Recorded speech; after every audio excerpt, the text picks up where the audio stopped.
Yo les blaireaux, ça va, c'est Daifa. Aujourd'hui, on se retrouve pour une vidéo que j'ai déjà fait sur la chaîne. C'était la partie 1. Alors, vous vous souvenez, j'avais modifié mes Nike Cortez avec l'Hydro Dipping, avec en fait l'Hydro Drip dans le fond. Donc, j'ai immergé mes souliers dans l'eau avec de la peinture. Donc, ça a bien marché pour le premier essai. Alors, aujourd'hui, on se retrouve pour une vidéo. On va faire la manette PS4 aujourd'hui. Donc, ma manette PS4, je l'ai, ça fait un petit bout de temps. Donc, j'ai ma PS4 depuis environ 2015. Et j'avais envie de lui donner un petit look un peu pareil comme mes souliers. Donc, je vais aujourd'hui tenter de l'Hydro Drip avec de la peinture blanche et bleue. Alors, comme vous savez, étant donné le coronavirus, je ne peux pas faire beaucoup de vidéos sur ma chaîne, étant donné le confinement aussi. Puis aussi, l'école à distance a recommencé. Donc, il va être plus difficile pour moi de vous sortir des vidéos régulièrement. Je vais sortir des vidéos, mais c'est sûr que ça ne va pas être régulier. Alors, d'ici que l'été commence, je vais sortir des vidéos plus régulièrement. J'aurai plus d'idées, mais là, vu que l'école à distance a recommencé et que le confinement est là, je suis un peu bloqué. Donc, n'hésitez pas à liker, partager, abonnez-vous. Et puis, nous, on va commencer par démonter cette manette pour pouvoir l'Hydro Drip. Parce qu'il faut savoir qu'on ne va pas Hydro Dripper la manette de même comme ça dans l'eau, sinon elle ne marcherait pas après. Donc, on va retirer la carte mère à l'intérieur.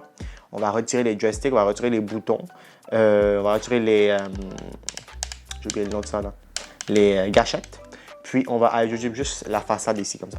Donc, on se retrouve tout de suite. Donc, maintenant, on va commencer par démonter la manette PS4. Donc, on va retirer toutes les vis qui étaient à l'arrière ici. Donc, 1, 2, 3, 4. Donc, on enlève ça tout de suite. Donc, moi, j'ai un kit d'outils ici que j'utilise tout le temps pour démonter des ordinateurs quand je les répare. Moi, je répare aussi des ordinateurs dans la vie. Donc, j'utilise ça. Donc, on utilise la bonne tête et on démonte.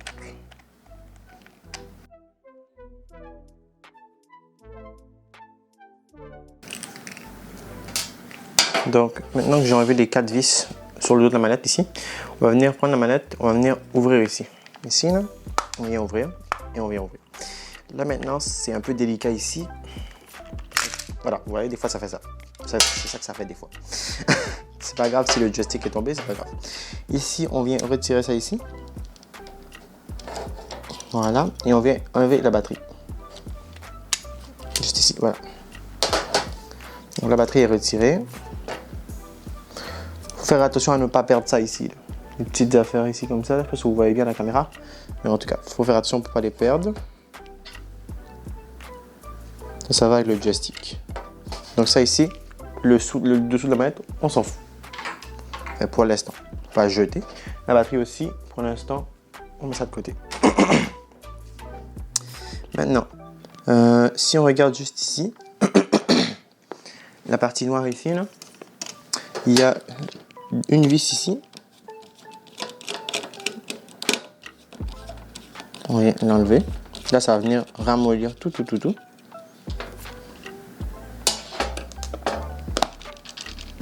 Bien enlevé. Ça ici, il est supposé avoir 2 endroits pour l'ouvrir. Donc, tout de suite, avec mon outil ici, de précision. Voilà. Vous voyez, il s'est enlevé tout seul. Je sais pas qu'est-ce qui est tombé, mais il s'est enlevé tout seul. On voit ici sur la carte mère ici, je vais vous mettre un zoom au montage là. Il faut venir ouvrir ça ici. Et on vient juste tirer sur la languette ici, comme ça. Et là maintenant, techniquement,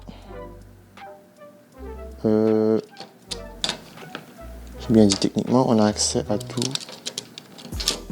Donc ça par ici. Voilà. Ouais. Là on a enlevé tout ça ici.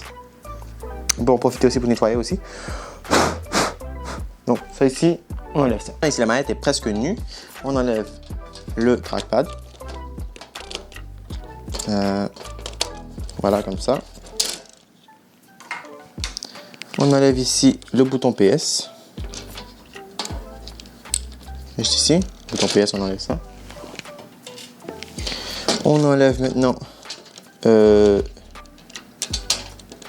ça ici, ce bout là ici, et on enlève ça. On enlève ces petits boutons là ici. Ça, je sais pas de où ça sortait. Ah ouais, ça c'est les boutons Share et quoi d'autre? Share et l'autre là. Voilà, donc ça on enlève ça. Ça va avec ça. Et maintenant, on enlève ça ici. Ça, c'est les boutons triangle, carré, X. Voilà. Tout retiré, oui. C'est sûr qu'après, il va falloir aller sur Google pour voir de quel sens ils sont, parce que je ne me rappelle pas de quel sens ils sont. Voilà.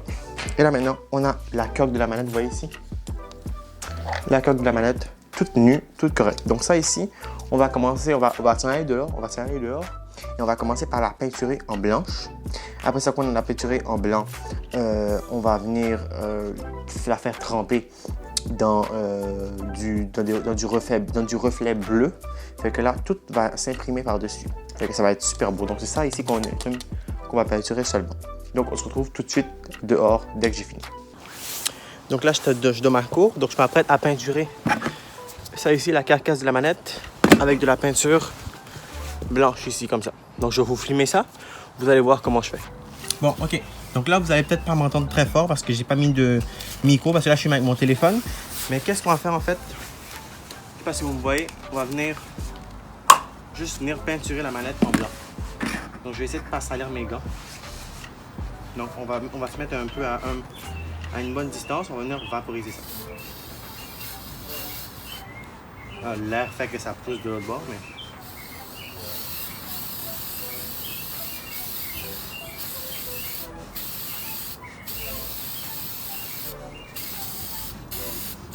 Voilà.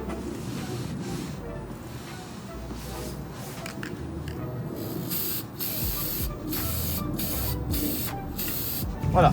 Là, on laisse ça sécher pour un bon bout de temps. Là. Voilà. Si vous me connaissez personnellement, vous savez que je suis quelqu'un qui n'aime pas ça attendre. Donc là, que j'ai fait, j'ai donné la première batch que vous avez vu en vidéo tout à l'heure, la première couche. Et moi, j'ai utilisé un heat gun. Un heat gun, c'est un gun qui pousse de l'air chaud. Fait que ça sèche plus vite. Là, j'ai donné une deuxième couche pour que ça puisse opaque. Et là, c'est vraiment beau. Là. Puis je sèche ça avec le heat gun. Comme ça. Parce que moi, je suis quelqu'un qui n'est pas patient. J'ai pas le temps d'attendre que ça sèche. Parce que j'ai la flemme. Donc, j'utilise un heat gun. Je vais donner une troisième couche pour être sûr que c'est bien opaque. Comme ça. À une bonne distance. On vaporise.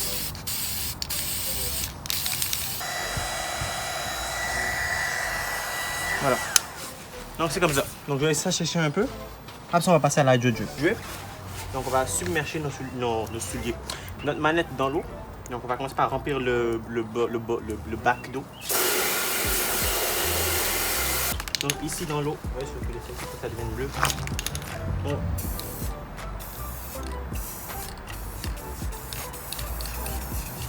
fait des designs dans l'eau comme ça.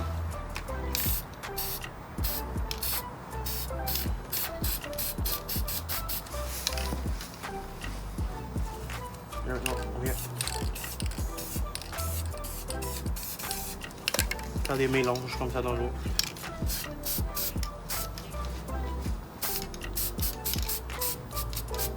Okay, ça, je trouve que c'est beau comme design. Donc, quand on aime le design, on prend l'objet en question et on vient submerger le tout dans l'eau.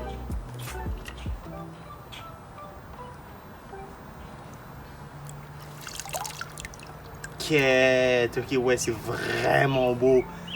Waouh! Moi, je trouve que c'est vraiment cool d'hydro dripper des objets dans l'eau. Ça fait vraiment des beaux designs. Donc, je vais jeter mes gants. Non, je vais pas les jeter tout de suite. Donc, voilà. On se retrouve après qu'on va remonter la manette. Ben, en fait, avant de la remonter, je vais passer un vernis dessus. Donc, je vais vous montrer ça. J'ai séché avec le heat gun. Là, il est vraiment bien séché. Il est vraiment beau. Bref, je suis vraiment content du résultat. J'aurais aimé qu'il y ait plus de blanc, mais c'est quand même fraîche. Moi, je trouve que c'est quand même beau, là. Vous me direz en commentaire comment vous trouvez cette manette. Donc, on se met à une bonne distance et on commence à, en fait, vaporiser.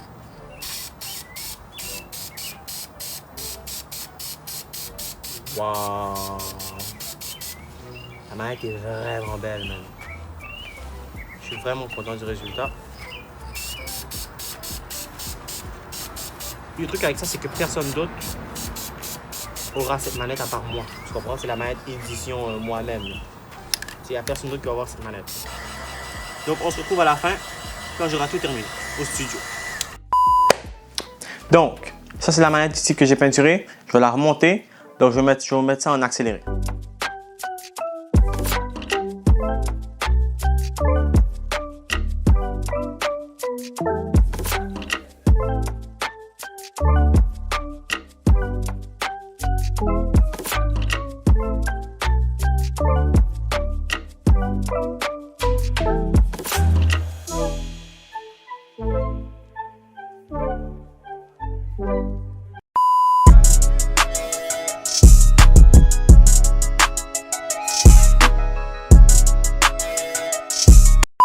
Alors, comme d'habitude, si la vidéo t'a plu, n'hésite pas à liker, partager, abonne-toi. Et surtout, si ça te tente, si tu es créatif, si tu es quelqu'un qui aime ça, faire des DIY, pourquoi ne pas essayer de modifier sa manette PS4 chez soi ou modifier ses souliers chez soi? Donc, essaye ça. Si vous avez des questions, posez-les-moi en commentaire. Si vous avez des réactions, mettez-les dans les commentaires, likez, partagez, abonnez-vous. Et puis, nous, on se retrouve prochainement dans une prochaine vidéo. Allez, ciao!